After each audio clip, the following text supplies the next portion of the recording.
outer space of mind.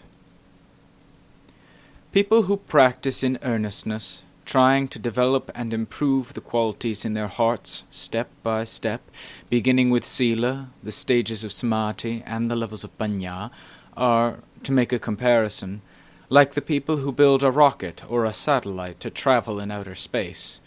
They have to put their vehicle into good shape, otherwise it won't get off the ground, because the things that can act as obstacles to their vehicle are many. The object that's going to travel in space has to be developed in order to be completely suited to its environment in every way. Before they can get it safely past its obstacles, they need to have made ample calculations. Even then, there are times when mishaps occur. But once the vehicle has been thoroughly developed, it can travel easily in outer space without any mishaps of any sort. This is an analogy for the chittas of those who practice, who have developed their inner qualities and put them into shape.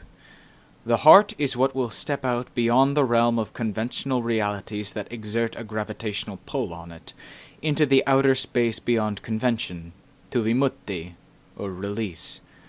The things that act as obstacles, preventing it from stepping out, are the various kinds of kilesa.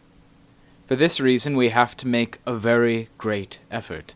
The kelesas have various levels of crudeness and subtlety, so in developing the heart so as to pass through the crudeness and subtlety of the various levels of conventional reality, and of the kelesas in particular, we must try to make it just right.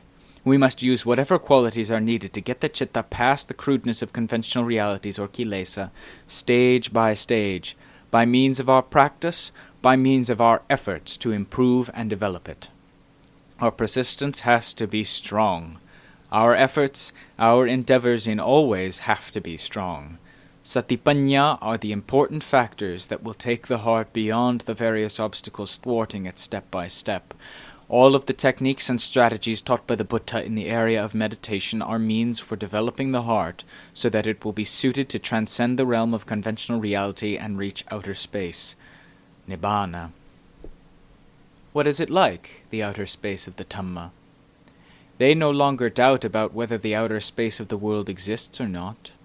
The things that lie within conventional reality are known to exist. Outer space beyond our atmosphere is another level of conventional reality. Outer space? What is it like? Does it exist? How does our world in the atmosphere differ from the things outside the world of our atmosphere called outer space? Both of these levels exist. The chitta that lies in the realm of conventional reality, surrounded and controlled, is like the various objects in the world trapped by the pull of gravity at all times. The chitta is trapped by the pull of the kilesa in just the same way. It can't escape, which is why it must develop its strength to escape from the world of this gravitational pull. This gravitational pull is something the Buddha has already explained. In brief, there is craving for sensuality, craving for becoming, and craving for no becoming. The details, the branches and offshoots, are more than can be numbered. They fill this world of conventional realities. They are all factors that make the chitta attached and entangled. Loving, hating, and resenting different things, different beings, different people. All these factors can be adversaries to the heart and come from the preoccupations of the heart itself that recognizes things and misinterprets them. For this reason, the principles of the Dhamma that the Buddha taught in the area of meditation for developing and modifying the heart are very appropriate for helping us as meditators to escape from all the things in our hearts that exert a pull on us or weigh us down.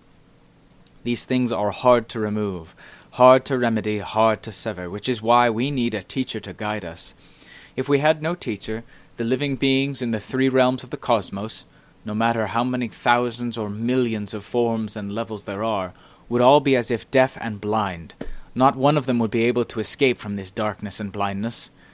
This is why we should have a heartfelt sense of the awesomeness of the arising of a Buddha who leads living beings to escape from this gravitational pull, from this oppressiveness, safely and in large numbers, to the point where no one else can compare, beginning with the Buddha's foremost disciples, and on to the end of his dispensation when his teachings no longer exist in the hearts of living beings, which is the final point in his work of ferrying living beings from all sorts of blindness, darkness, suffering, and dissatisfaction.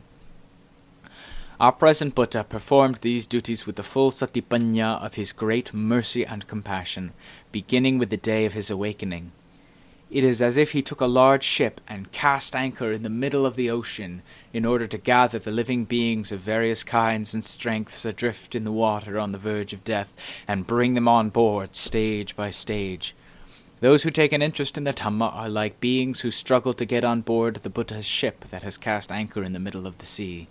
They keep climbing on board, until the day when the beings of the world have no more belief in the teachings of the religion. That's when the ship will no longer have any function. Those who are still left in the sea will have to stay there adrift, with no more way of escape. They are the ones who are to become food for the fishes and turtles. Those who have come on board, though, are the various stages of those who have been able to escape, as mentioned in the 4 types of individuals, beginning with the Uggatitanyu, Vipachitanyu, and Naya. These are the ones who have come on board.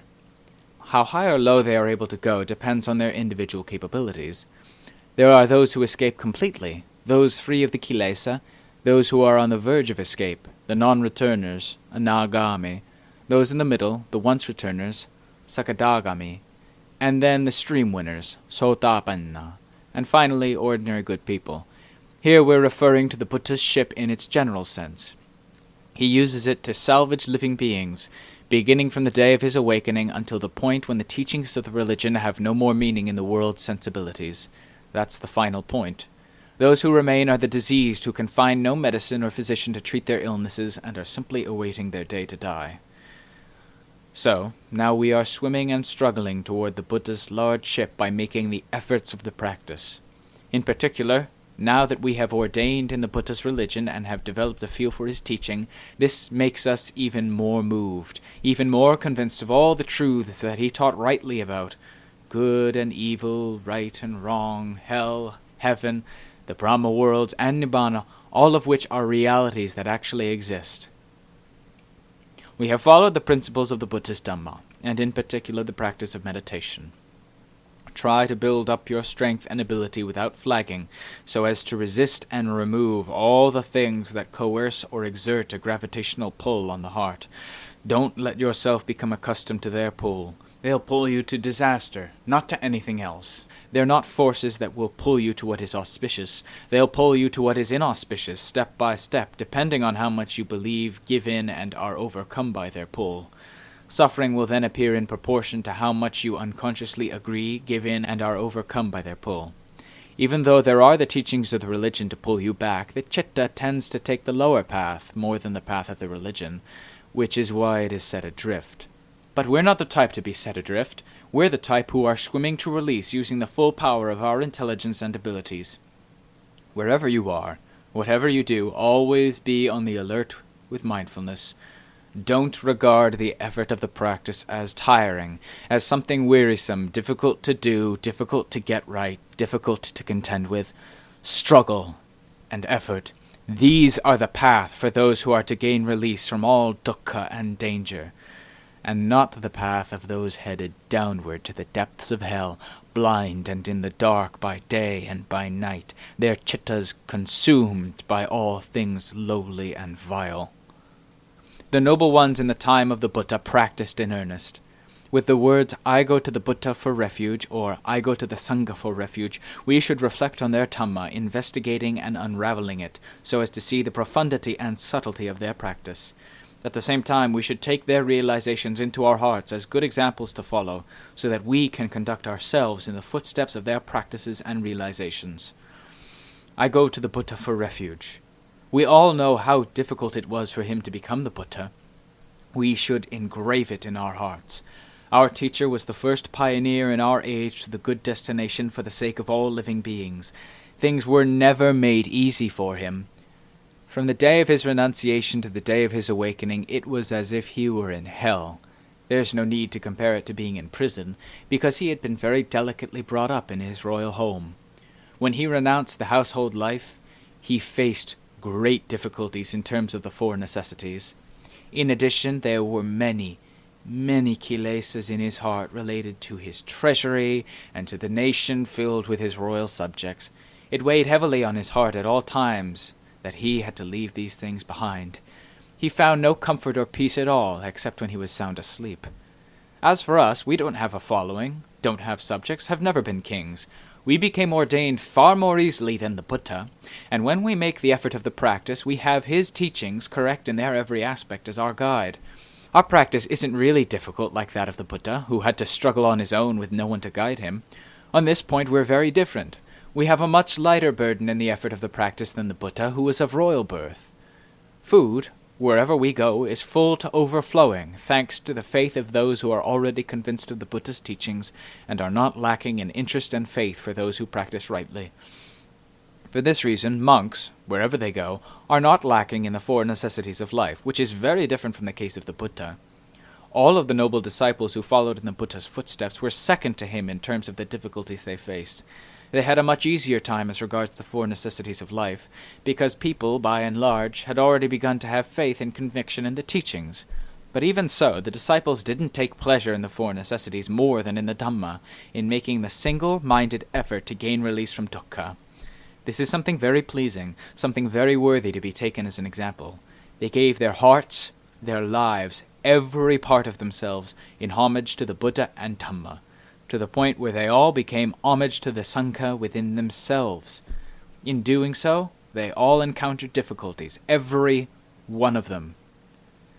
Because the Dhamma is something superior and superlative, whoever meets it has to develop and prosper through its power day by day, step by step, to a state of superlative excellence. As for the kilesas, there is no type of kilesa that can take anyone to peace, security, or excellence of any kind. The kilesas know this. They know that the Dhamma far excels them, so they disguise themselves thoroughly to keep us from knowing their tricks and deceits. In everything we do, they have to lie behind the scenes, showing only their tactics and strategies, which are nothing but means of fooling living beings into falling for them and staying attached to them. This is very ingenious on their part. For this reason, those who make the effort of the practice are constantly bending under their gravitational pull. Whether we are doing sitting meditation, walking meditation, whatever our posture, we keep bending and leaning under their pull. They pull us toward laziness and lethargy. They pull us toward discouragement and weakness. They pull us into believing that our satipanya are too meager for the teachings of the religion. They pull us into believing that our capacities are too meager to deserve the Dhamma, to deserve the paths, fruitions, and nibbana, or to deserve the Buddha's teachings. All of these things are the tactics of the pull of kilesa to draw us solely into failure, away from the Dhamma. If we don't practice the Dhamma so as to get above these things, we won't have any sense at all that they are all deceits of kilesa. When we have practiced so as to get beyond them step by step, though, they won't be able to remain hidden. No matter how sharp and ingenious the various kinds of kilesa may be, they don't lie beyond the power of satipanya. This is why the Buddha saw causes and effects, benefits and harm in a way that went straight to his heart, because of his intelligence that transcended the kilesa. For this reason, when he taught the Dhamma to the world, he did so with full compassion, so that living beings could truly escape from danger, from the depths of the world so full of suffering. He wanted the beings of the world to see the marvelousness, the awesomeness of the Dhamma that had had such an impact within his heart, so that they too would actually see as he did. This is why his proclamation of the Dhamma was done in full measure, for it was based on his benevolence. He didn't proclaim it with empty pronouncements or as empty ceremony. That sort of thing didn't exist in the Buddha. Instead, he was truly filled with benevolence for the living beings of the world. His activities as Buddha, the 5 duties of the Buddha we are always hearing about, he never abandoned, except for the few times he occasionally set them aside in line with events. But even though he set them aside, it wasn't because he had set his benevolence aside. He set them aside in keeping with events and circumstances. For example, when he spent the rains alone in the Pralaya forest, he had no following, and none of the monks entered the forest to receive instruction from him, which meant that this activity was set aside. Other than that, though, he performed his duties to the full because of his benevolence, with nothing lacking in any way. This is a matter of his having seen things clearly in his heart, the harm of all things dangerous, and the benefits of all things beneficial. The Buddha had touched and known them in every way, which is why he had nothing to doubt. His teaching of the Dhamma regarding harms and benefits was thus done in full measure. He analyzed harm into all its branches. He analyzed benefits into all their branches, and completely revealed the differing degrees of benefits they gave. The beings of the world who had lived drearily with dukkha for untold aeons, and were capable of learning of the excellence of the Dhamma from the Buddha, how could they remain complacent? Once they had heard the teachings of the religion truly resonating in their very own ears and hearts, because of the truth, the honesty, the genuine compassion of the Buddha, they had to wake up. The beings of the world had to wake up. They had to accept the truth. That truth is of two kinds. The truth on the side of harm is one kind of truth. It really is dukkha, and the origin of dukkha really creates dukkha to burn the hearts of living beings. As for the path, it really creates ease and happiness for living beings. Those who listened to these truths listened with all their hearts. This being the case, the strength of will they developed, their conviction, and their clear vision of both harms and benefits all gathered to become a strength permeating the one heart of each person. So, why shouldn't these things reveal their full strength and manifest themselves as persistence, effort, earnestness, and determination in every activity, for the sake of gaining release from all dangers and adversity by means of the Dhamma? This is why the disciples who heard the Dhamma from the Buddha, from the mouth of the foremost teacher, felt inspired and convinced. Many of them even came to see the Dhamma and gain release from dukkha, step by step to the point of absolute release, right there in the Buddha's presence. As we've seen the text say, when the Buddha was explaining the Dhamma for the sake of those who could be taught, his followers, such as the monks, attained the Dhamma to ultimate release, nibbana, in no small numbers. This is what happens when truth meets with truth. They fit together easily, with no difficulty at all. Those who listened did so by really seeing the benefits and harm, really convinced by the reasons of the Dhamma taught by the Buddha, which is why they gained clear results right then and there. The Dhamma, both the harm and benefits that the Buddha explained in his day and age, and that existed in the hearts of his listeners in that day and age, in what way is it different from the truths existing in our hearts at present? They're all the same nature of truth, the same noble truths. They don't lie beyond the Four Noble Truths, either in the Buddha's time or in the present. The Buddha's instructions were the truth of the path, teaching people to have sila, samadhi, and panya, so that they could truly understand the affairs of dukkha straight to the heart, and remove the cause of dukkha, which is a thorn or a spear stabbing the heart of living beings, creating suffering and dissatisfaction that goes straight to the heart as well. The truth of dukkha exists in our bodies and minds. The truth of the origin of dukkha reveals itself blatantly in our hearts in our every activity. What can reveal itself only intermittently, or not at all, is the path, even though we are listening to it right now. What is the path? Satipanya, right view and right attitude. These things refer to the levels of panya. If we add right mindfulness, then when we have these three qualities nourishing the heart, right concentration will arise because of our right activities. Right activity, for those who are to extricate themselves from dukkha, refers primarily to the work of removing the kilesa. For example, the work of sitting and walking meditation, the work of guarding the heart with mindfulness, using satipanya continually to investigate and contemplate the different kinds of good and bad things making contact with us at all times. This is called building the path within the heart. When we bring the path out to contend with our adversary, the origin of dukkha, what facet is the adversary displaying? The facet of love? What does it love? What exactly is the object it loves? Here we focus satipanya in on unraveling the object that's loved. What is the object in actuality? Unravel it so as to see it through and through, being really intent in line with the principles of Dhamma. Reflect back and forth, again and again, so as to see it clearly. The object that's loved or lovable will fade away of its own accord because of our panya. Satipanya washes away all the artifice, all that is counterfeit in that so-called love, step by step until it is all gone. This is the panya we build up in the heart to wash away all the artifices, all the filth with which the kelesas plaster things inside and out. Outside, they plaster these things on sights, sounds, smells, tastes, and tactile sensations. Inside, they use memory and assumptions, sanya, that goes out our eyes. They plaster things beginning with our eyes, ears, nose, tongue, and body, stage by stage. There's nothing but the plaster of kelesas. When we meet with these things, seeing them or hearing them, sanya, memory and interpretations, and sankhara, thought formations, appear in the mind. These continue plastering layer on layer. For this reason we must use panya to investigate. Whatever is plastered outside, wash that plastering away. Then turn around to wash away the plastering inside.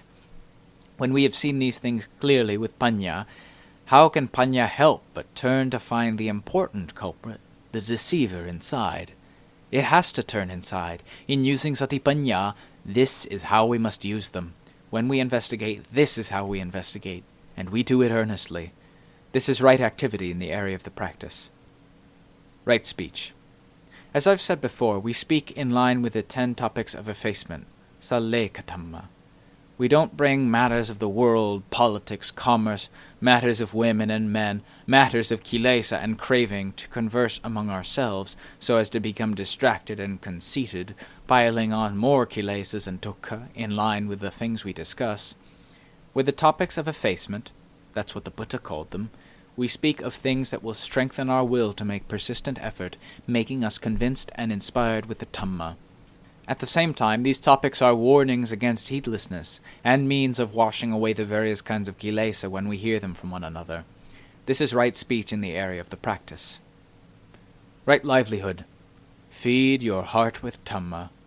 Don't bring in poison, greed, anger, delusion, or lust, to feed the heart, for these things will be toxic, burning the heart and making it far more trouble than any poisonous substances could. Try to guard your heart well with satipanya. The savour of the Dhamma, beginning with samadhi as its basis, will appear as peace and calm within the heart in proportion to the levels of samadhi. Then use panya to unravel the various things that the mind recognizes and interprets, so as to see them clearly, step by step.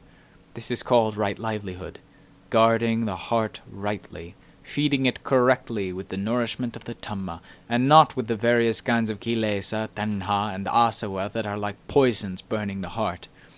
Reduce matters to these terms, meditators. This is called right livelihood in the practice of meditation. Right effort, as I've said before, means persistence in abandoning all forms of evil. This covers everything we've said so far. The Buddha defines this as persistence in 4 areas, or of 4 sorts, but since I've already explained this many times, I'll pass over it here. Right mindfulness. What does the Buddha have us keep in mind? All the things that will remove the kilesa. For example, he has us keep the 4 frames of reference in mind, being mindful as we investigate the body, being mindful as we investigate feelings, being mindful as we investigate the chitta, being mindful as we investigate phenomena that involve the chitta, arise in the chitta, arise and then vanish, vanish and then arise, matters of past and future appearing in the present all the time. We keep investigating in this way. If we investigate so as to make the chitta progress in tranquility meditation, right mindfulness means using mindfulness to supervise our mental repetition. From there, it turns into right concentration within the heart. This is called building the Dhamma, building tools for clearing our way, loosening the things that bind and constrict the heart so that we can make easy progress, so that we aren't obstructed and blocked by the force of the things I have mentioned. Only the religion, or only the Dhamma, can remove and scatter all the things that have bound us for countless aeons, clearing them away so that we can make easy progress. When the chitta is centered in samadhi, then confusion and turmoil are far away. The chitta is still and dwells in comfort and ease. When the mind develops panya from investigating and contemplating the things that obstruct it, it makes easy progress. The sharper its panya, the wider the path it can clear for itself. Its going is smooth, easy. It advances by seeing and knowing the truth without being deluded or deceiving itself. Genuine panya does not deceive itself, but instead makes smooth progress. It unravels all the things that obstruct it, our various attachments and misconstruings, so as to see them thoroughly, as if it were slashing away the obstacles in its path so that it can progress step by step, as I've already explained to you. The most important basis for its investigation is the body. Bodies outside or the body inside, investigate them carefully and thoroughly, for they are all noble truths. They're all the path, both inside and out. Investigate and unravel them so as to see them clearly, and while you're investigating them, don't concern yourself with any other work more than with the work of investigation. Use panya to investigate in order really to know, really to see these things as they are, and uproot the counterfeit memory and assumptions that say that they're pretty and beautiful, lovely and attractive. Investigate so as to penetrate to the truth that there is nothing at all beautiful or attractive about them. They're thoroughly filthy and repulsive. Your body and the bodies of others, all without exception. They're all filled with filthy and repulsive things. If you look in line with the principles of the truth, that's how they are. Panya investigates, peering inward so as to see clear through, from the skin outside on into the inside, which is putrid with all kinds of filth, for the sake of seeing clearly exactly what is pretty, what is beautiful, what is lovely and attractive. There's nothing of the sort in any body. There are only the lying kelesas that have planted these notions there. When we have really investigated on in, we see that these notions are all false. The genuine truth is that these bodies aren't pretty or beautiful. They're nothing but repulsive. When they fall apart, what are they? When they fall apart, earth is earth, because earth is what it already was when it was still in the body. The properties of water, wind, and fire were already water, wind, and fire when they were in the body. When the body falls apart, where do these things ever become gods and brahmas, heaven and nibbana? They have to be earth, water, wind, and fire in line with their nature. This is how panya investigates and analyzes so as to see clearly. This is how we use clear-seeing panya to clear away the things obstructing and distorting our vision. Now there's no more such thing as being constricted or blocked. Our panya, if we use it, has to be panya all the day long. Wherever panya penetrates, it sees clearly, clears away its doubts, and lets go, step by step, until it lets go once and for all from having known thoroughly. Once it has investigated blatant things so as to know them clearly, where will the chitta then go? Once it has investigated blatant things and known them clearly, it's as if it has completely uprooted the blatant kelesas that have planted thorns in different objects, such as our own body. So now, where will the kelesas go? Will they fly away? They can only shrink inward to find a hiding place when they are chased inside and attacked by satipanya. Feelings, memory, thought formations, and cognizance. These are simply individual conditions by their nature, but they are under the control of the kilesa. Kilesa is the basis from which they spring, so it has to regard itself as being in charge. It uses sanya to make them kilesas. It forms thought formations so as to make them kilesas. It perceives and takes note so as to make these things kilesa. However many feelings arise, it makes them all kilesas. Kilesas can't make things into Dhamma. It has to be kelesas all the day long. This is how it builds itself in its various branches. So, investigate on in, / on in. Feelings of pleasure and pain, they exist both in the body and in the mind. Feeling isn't kilesa. If we look in line with the principles of nature, it's simply a reality. The assumption that I'm pained or I'm pleased, delusion with pain, delusion with pleasure, delusion with feelings of indifference in the body and mind, these things are kilesas. The assumptions and delusions are kilesas. When we really investigate inward, the various feelings aren't the kilesas. These four mental phenomena aren't the kilesa. Once we've spotted our associations and assumptions, they retreat inwards. The feelings that still exist in the body and mind, even though they aren't yet thoroughly understood, are still greatly lightened. We begin to gain an inkling of their ways, step by step. We're not deluded to the point of complete blindness as we were before we investigated. Whichever aspects of feeling are blatant and associated with the body, we know clearly. We can let go of bodily feelings, we can understand them. As for feelings remaining in the mind, for the most part they're refined feelings of pleasure. We know and let go of them in the same way when the path gains power. These feelings of pleasure are like fish in a trap. No matter what, there's no way they can escape getting cooked. They can't swim down into large ponds and lakes as they used to. They can only sit waiting for their dying day.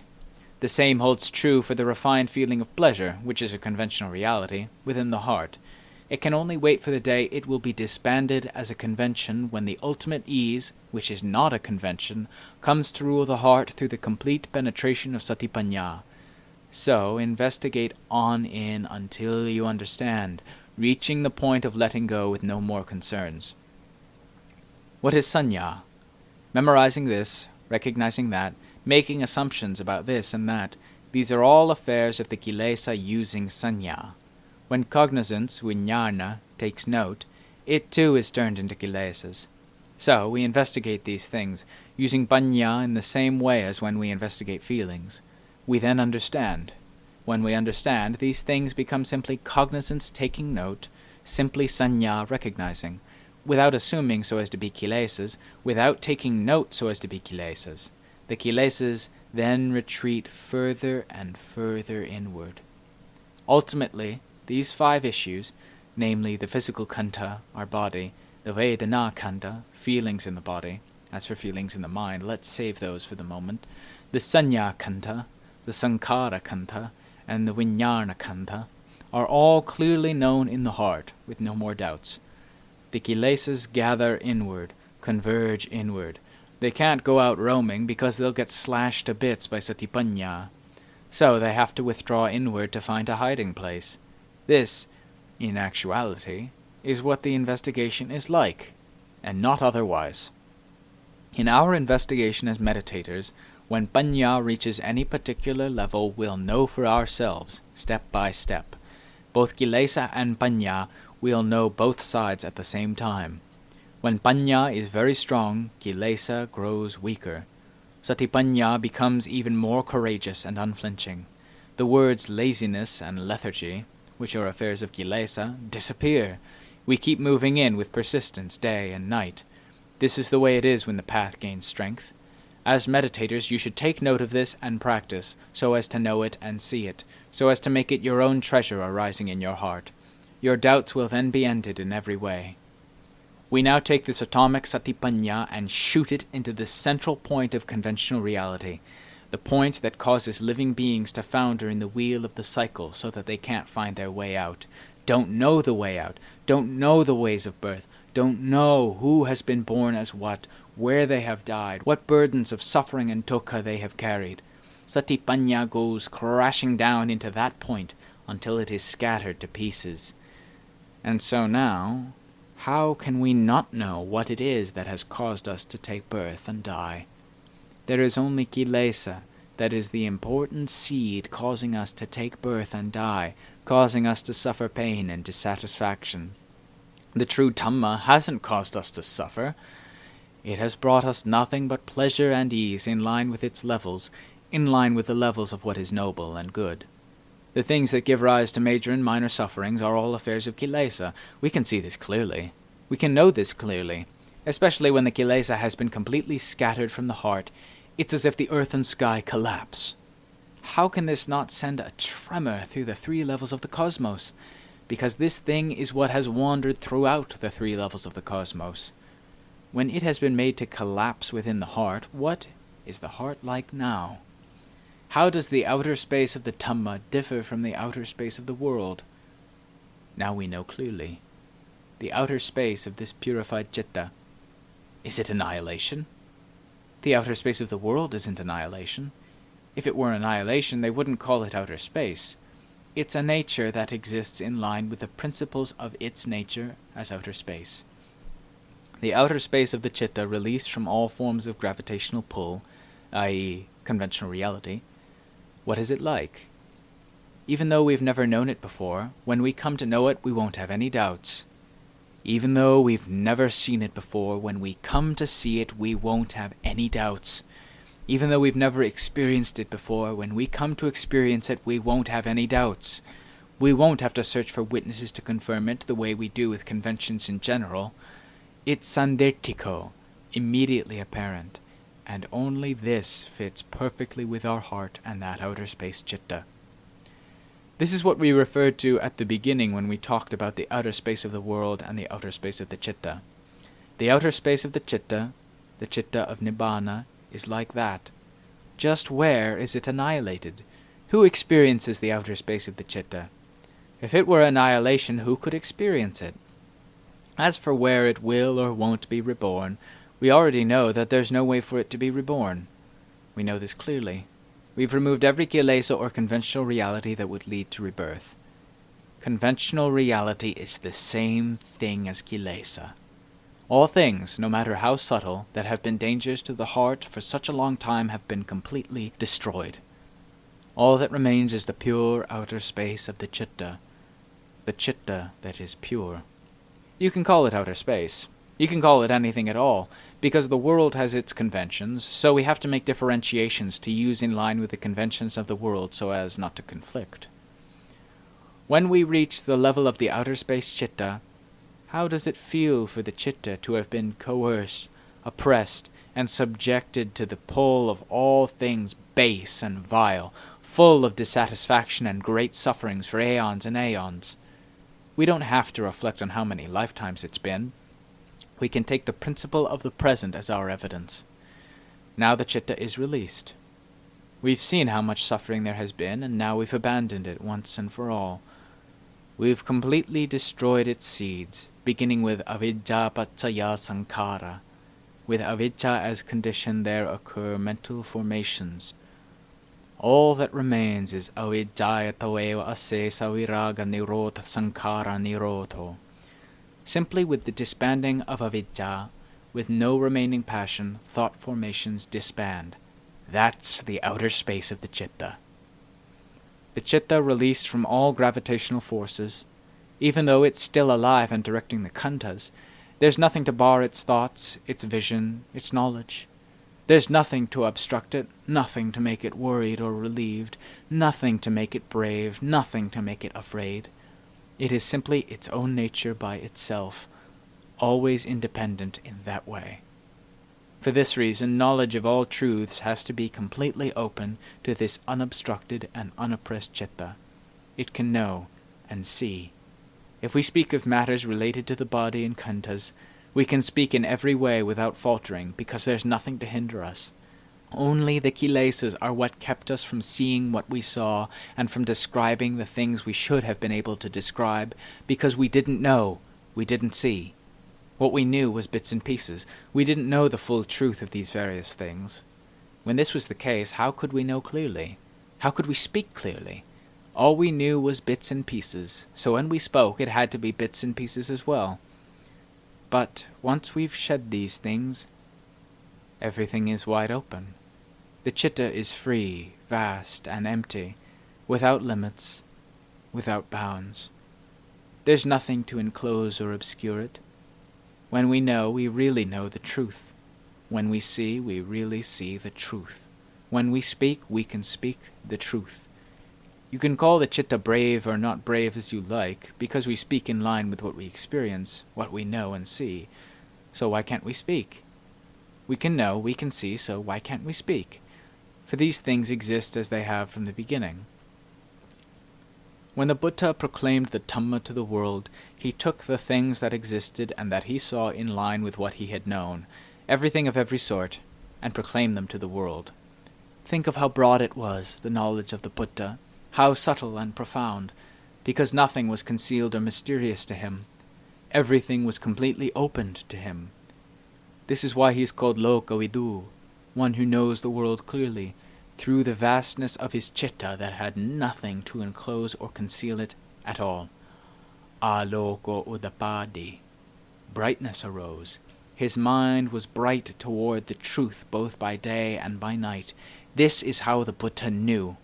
The noble disciples all knew in the same way, except that his range and theirs differed in breadth. But as for knowing the truth, it was the same for them all. Here we've described both the benefits and the harm of the things involved with the chitta, in other words, both the Dhamma and the kilesas, for you as meditators to listen to and contemplate in earnestness. So, let's try to develop our chittas so as to shoot out beyond this world of conventional realities to see what it's like. Then we won't have to ask where the Buddha is, how many Buddhas there have been, whether the noble disciples really exist or how many there are, because the one truth that we know and see clearly in our hearts resonates to all the Buddhas, all the noble disciples, and all the Dhamma that exists. We won't have any doubts, because the nature that knows and exists within us contains them all the Buddhas, the community of noble disciples, and all the Dhamma that exists. It's a nature just right in its every aspect, with nothing for us to doubt. This is the place, if we speak in terms of place, where we run out of doubts about everything of every sort. We oversee the khandhas, which are simply conventions of the world, just as all the noble disciples do while they are still living. As for the chitta, it has gained release and remains released in that way. As we have said, even though it remains in the midst of the world of conventions, this nature is its own nature, and those other things are their own affairs. Each is a separate reality that doesn't mingle, join, or have an effect on the others. When we say release from the world, this is what we mean. All of the Dhammas I have mentioned here, when do they exist? And when don't they exist? The Dhamma exists at all times and in all places. It's agaliko, timeless. So I ask that you penetrate into the Dhamma of these four noble truths. You'll be right on target with the results of the Buddha and the noble disciples. And there's no doubt but that you'll be right on target with the results of the Buddha's and the noble disciples' work. Their workplace is in these four noble truths, and the results that come from the work are the paths, fruitions, and nibbana.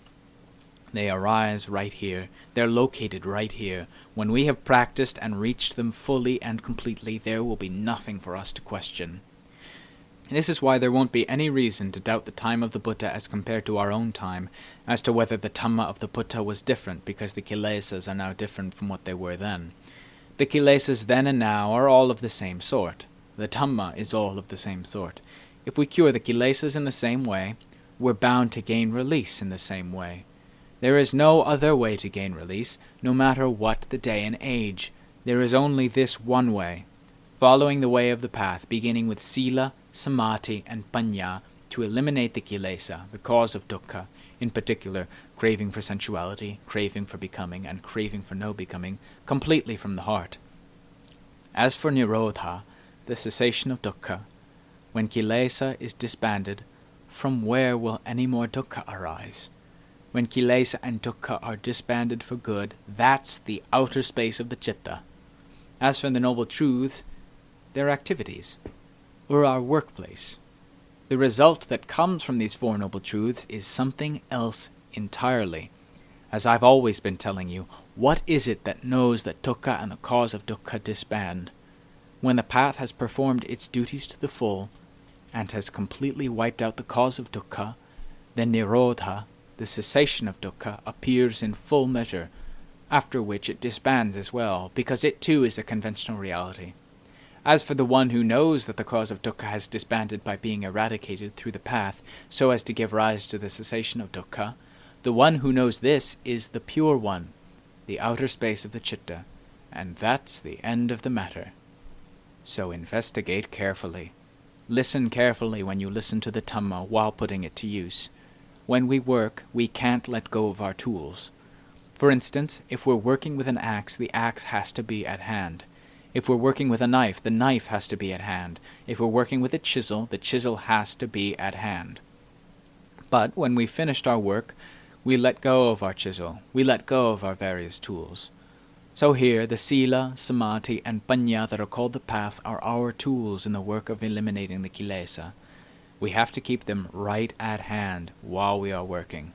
When we have eliminated the kilesa until it's completely defeated and nothing is left, these tools are phenomena that let go of themselves of their own accord, without our having to force them.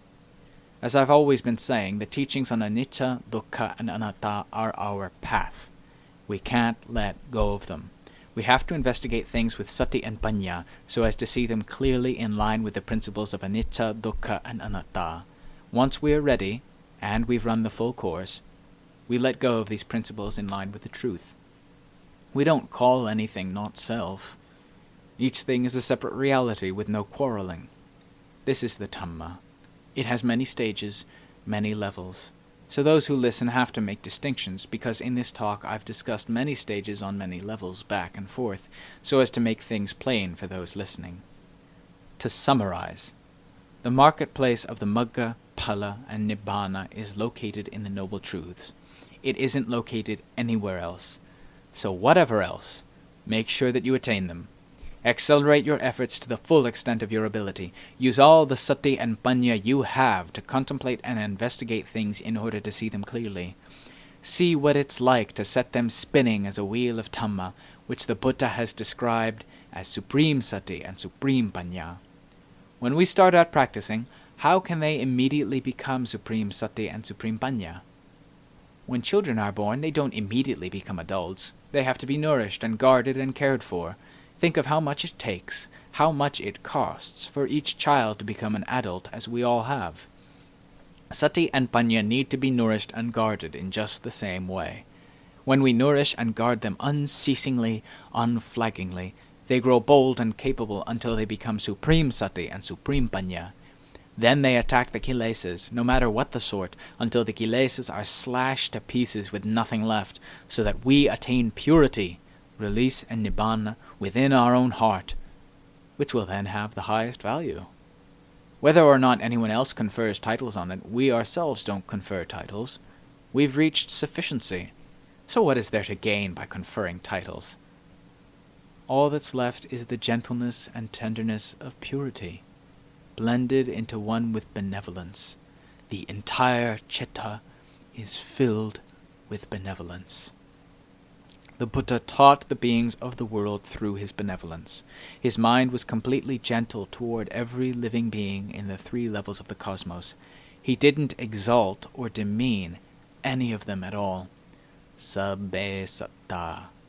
May all living beings who are fellows in suffering, birth, aging, illness, and death, awera hontu, be free from enmity, all the way to sukhi attanang pariharantu.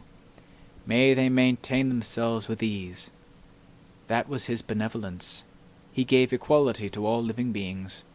He didn't lean because his mind didn't have anything to lean. It didn't have any kilesas infiltrating it that could make it lean. The things leaning this way and that are all affairs of kilesa. When there's pure Dhamma, the chitta keeps its balance with pure fairness. So there's no leaning. It's a principle of nature that stays as it is. So I ask that you all take this and earnestly put it into practice. Gain release so as to see it clearly in your heart. How do they compare? The heart as it's currently coerced and oppressed, and the heart when it has attained release from coercion and oppression. How do they differ in value? Come to see this clearly in your own heart. You won't see it anywhere else. Sandirchiko, it's immediately apparent within the person who practices. So then, this seems to be enough explanation for now.